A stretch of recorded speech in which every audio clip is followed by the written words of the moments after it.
He said, well, why don't you come to Vegas with me? Sinatra's invited us to the opening of Nancy, his daughter's opening at the Caesar's Palace. And it's an invitation-only affair, and he's picking up the tab for everything. It was such a golden opportunity. I said yes, although I shouldn't have gone because I really was very busy. But anyway, I did go. I flew out, got to Los Angeles, and there was the old man. We used to call him the old man. The old man was waiting for me there, and he had a motorbike, and I had a suitcase.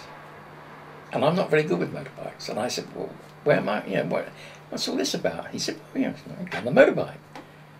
So he saw my face, and then he laughed, and behind he had a car behind. And he said, Sal said, who do you want to sit with? It was only a little short trip. And I looked around, and there I spotted George Burns. So I said, George Burns.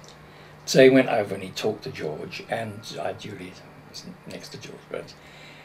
Now I've met a lot of people, and I don't normally get nervous or tongue-tied. But it may have been a combination of the fact that I'd just flown in from England, and I was tired, but I really didn't know what to say to George Burns, and I was sort of coming out with silly platitudes like, I think you're very funny, or I don't know what I said, nothing, dull, boring stuff. And that was that.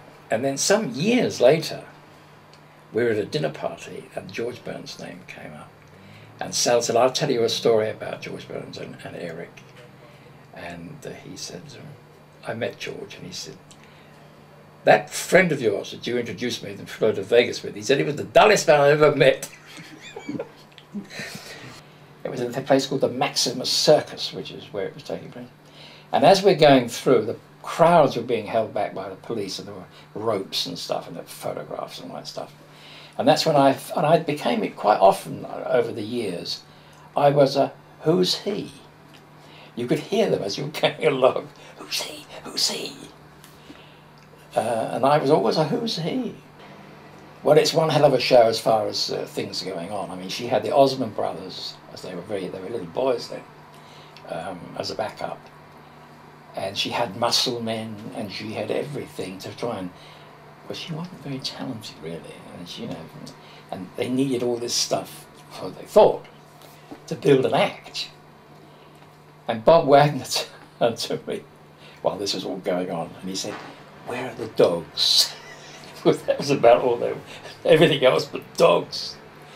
We got a note sent over by hand from Elvis Presley, who was quite a good friend and an enormous fan of Sal. I've forgotten how many times he'd seen Rebel, but like 50 or 60 times. So it was just his big thing. And he was asking us if we'd like to join him after his show for supper. And Sal said, you want to go over there, do you? He said, oh, some kid. He said, I want to get laid. And I didn't. I should have said, no, come on, son, it's a golden moment for me. I go all the way from England to meet Presley. Of course I want to go. But I didn't know. No.